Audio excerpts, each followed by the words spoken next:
আজকে যে যুদ্ধ অবস্থায় আছে সেটা অবশ্যই আমার বাংলাদেশে এসে পড়বে। আমি চাই না কোনোভাবে যেন আমার দেশ ক্ষতিগ্রস্ত হোক। আর বিশেষ করে গতকালকে আমরা দেখছি কুড়িগ্রাম এবং রাঙামাটির অঞ্চল দিক দিয়ে ওরা পররাষ্ট্র মন্ত্রণালয়ের মাধ্যমে সরাসরি আমাদের এই নিরাপত্তা যোদ্ধা করেন।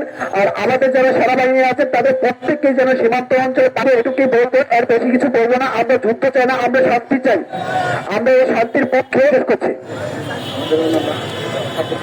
আসলে যুদ্ধ পরিস্থিতি মারাত্মক ভয়াবহ একটি পরিস্থিতি। এই পরিস্থিতিতে হামলার শিকারে নারী,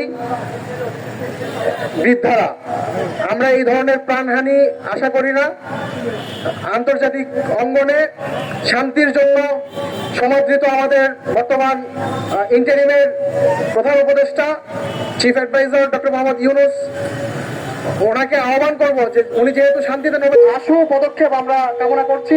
এই মুহূর্তে আগ্রাসন বিরোধী আন্দোলনের অন্যতম বিরোধী আন্দোলন কেন্দ্রীয় সদস্য, বর্তমানে ভারত এবং পাকিস্তান ভিতরে যে যুদ্ধ লেগেছে এটা শুধু আমাদের বাংলাদেশের জন্য ক্ষতিগ্রস্ত নয়, এটা এশিয়া মহাদেশের জন্য একটি হুমকি। কেননা আপনি দেখবেন যদি ভারত পাকিস্তানের এই